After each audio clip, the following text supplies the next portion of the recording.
Life is all about choices, and it is the choice that determines the destiny.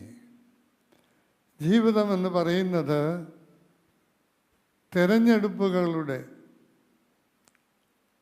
ഒരനുഭവമാണ്. തിരഞ്ഞെടുപ്പ് എന്നുള്ള വാക്കുകൊണ്ട് ഞാൻ അർത്ഥമാക്കുന്നത് പഞ്ചായത്ത് അസംബ്ലി, പാർലമെൻറ്റ് തിരഞ്ഞെടുപ്പല്ല. വ്യക്തി ജീവിതത്തിൽ ഓരോ നിമിഷവും ഞാനും നിങ്ങളും നടത്തുന്ന ചില തിരഞ്ഞെടുപ്പുകളുണ്ട്. അതുകൊണ്ടാണ് ഈ ചിന്തകൻ പറഞ്ഞിരിക്കുന്നത് ജീവിതം തിരഞ്ഞെടുപ്പുകളുടേതാണ് എന്ന്. എന്നാൽ തിരഞ്ഞെടുപ്പുകളുടേതായ ഈ ജീവിതത്തിൽ നാം നടത്തുന്ന തിരഞ്ഞെടുപ്പാണ് ദാറ്റ് ഡിറ്റർമിൻസ് ദ ഡെസ്റ്റിനി. ഓരോരുത്തരുടെയും ജീവിതത്തിൻ്റെ ലക്ഷ്യം സാധൂകരിക്കുന്നത്. വിശുദ്ധന്മാരെ സംബന്ധിച്ചിടത്തോളം അവർ ലോകത്തിൽ നമ്മളെപ്പോലെ ജനിച്ച് വളർന്ന് ജീവിച്ചു. പക്ഷേ ജീവിച്ചപ്പോഴും ദൈവീകമായിട്ടുള്ളതിനെ അവർ തിരഞ്ഞെടുത്തു. ദൈവപ്രസാദകരമായിട്ടുള്ളതിന് മാത്രം തങ്ങളുടെ ജീവിതത്തിൽ ഇടം കൊടുത്തു. അല്ലാത്തതിനോട് വിട പറയുവാനുള്ള ധൈര്യവും ചങ്കൂറ്റവും അവർ കാണിച്ചു.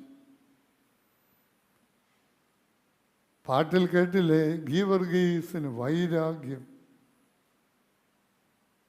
വൈരാഗ്യം എന്നുള്ളത് നമ്മൾ സാധാരണ വ്യക്തിബന്ധത്തിൽ ആണ് നാം അത് ഉപയോഗിക്കാറുള്ളത്. ഒരാൾക്കൊരാളോട് വൈരാഗ്യ ബുദ്ധി തോന്നുന്നു, വാശിയ, ദേഷ്യമ, പക വീട്ടാനുള്ള ശ്രമമാണ്. പക്ഷേ പാട്ടിൽ വൈരാഗ്യം എന്നുള്ള വാക്ക് ഉപയോഗിക്കുമ്പോഴും ആധ്യാത്മിക രംഗത്ത് അതുപയോഗിക്കുമ്പോഴും അതിനുള്ള അർത്ഥം വേറൊരു തലമാണ്. ആത്മീക ജീവിതത്തിൽ ചില നിഷ്ഠകൾ, ചില പ്രമാണങ്ങൾ കാത്തു സൂക്ഷിക്കാനുള്ള അവരുടെ വൈരാഗ്യ തീവ്രമായ ഭാവം. ആ ഒരു ആത്മാവുള്ളവർക്ക് അവരവരുടെ ജീവിതം ദൈവപ്രസാദകരമായി തീർക്കാൻ പറ്റുകയുള്ളൂ. ദൈവികമായിട്ടുള്ളത് ഏത്, ദൈവഹിതകരമല്ലാത്തത് ഏത് എന്ന് കണ്ടുപിടിക്കാനുള്ള വൈരാഗ്യബുദ്ധി, ദൈവികമായിട്ടുള്ളതിനോട് ചേർന്ന് നിൽക്കാനുള്ള വൈരാഗ്യബുദ്ധി, ഒപ്പം ദൈവികമല്ലാത്തതിനോട് ആവുന്നത്ര അകലം പാലിച്ചിരിക്കണം എന്നുള്ള നിർബന്ധ ബുദ്ധി. അപ്പം വൈരാഗ്യത്തിന് നമുക്ക് കൊടുക്കാൻ കഴിയുന്ന ആധ്യാത്മികമായ നല്ലൊരർത്ഥം ദൈവീകതയുടെ നിർബന്ധ ബുദ്ധി. ജീവിതത്തിൽ നിർബന്ധ ബുദ്ധി പാലിച്ച് അസ്വസ്ഥതകൾ സൃഷ്ടിക്കുന്നവരുണ്ട്. അതല്ല, ദൈവീകതയുടെ ഭാവങ്ങൾ നിലനിർത്തുന്നതിന് വേണ്ടിയുള്ള അതിനുള്ള തീവ്രമായ ശ്രമം. ഗീവർഗീസ് സഹദ ഒരു പട്ടാള മേധാവിയായിരുന്നു. രാജാവിൻ്റെ വിശ്വസ്ത പടയാളിയായിരുന്നു. രാജാവിന് വേണ്ടി അനേക വിശ്വാസികളെ കുരുതി കഴിച്ച് രാജാവിൻ്റെ പ്രീതി നേടിയിട്ടുള്ള ഒരാളായിരുന്നു. പക്ഷേ വിശ്വാസികളെ കൊല്ലുന്ന സമയത്ത് വിശ്വാസികൾക്കുണ്ടായ ധൈര്യവും അവരുടെ മുഖത്ത് വിളങ്ങിയ ദൈവപ്രസാദത്തിൻ്റെ പ്രകാശവുമാണ് ഗീവർഗീസിനെ ഒരു പുനർവിചിന്തനത്തിന് പ്രേരിപ്പിച്ചത്. കൊല്ലാൻ പിടിക്കുമ്പോൾ കരയുന്നില്ല, കൊല്ലാൻ പിടിക്കുമ്പോൾ ചെറുത്ത് നിൽക്കുന്നില്ല, കൊല്ലാൻ പിടിക്കുമ്പോൾ ഓടിപ്പോകുന്നില്ല.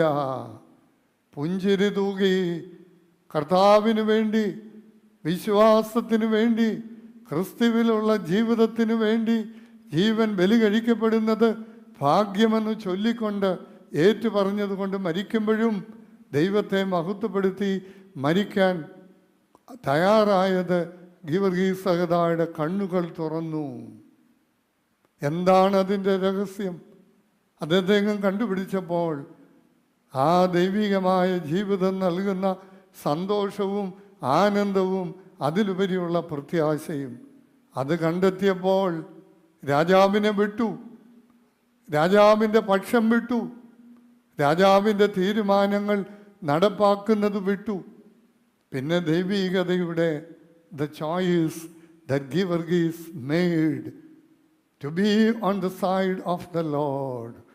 കർത്താവിൻ്റെ പക്ഷത്ത് നിൽക്കാൻ ഗീവർഗീസ് നടത്തിയ തെരഞ്ഞെടുപ്പ്, അതിന് കാട്ടിയ നിർബന്ധ ബുദ്ധി, നിർമ്മിത ബുദ്ധിയല്ല, നിർബന്ധ ബുദ്ധി, അതിന് ഗീവർഗീസ് കാണിച്ച വൈരാഗ്യം ആ ജീവിതത്തെ ധന്യവും ശ്രേഷ്ഠവും ഉദാത്തവുമാക്കി തീർത്തു. പ്രിയമുള്ളവരെ, ഈ പരിശുദ്ധ പെരുന്നാൾ നാം കൊണ്ടാടുമ്പോൾ അദ്ദേഹം നടത്തിയ തെരഞ്ഞെടുപ്പ് അനുനിമിഷ ജീവിതത്തിൽ ഞാനും നിങ്ങളും നടത്തുന്ന തെരഞ്ഞെടുപ്പുകൾ, the choices that we make,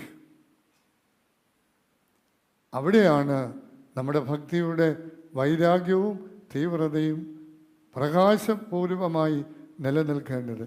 അതിന് ദൈവത്തിൻ്റെ ആത്മാവ് സഹായിക്കട്ടെ.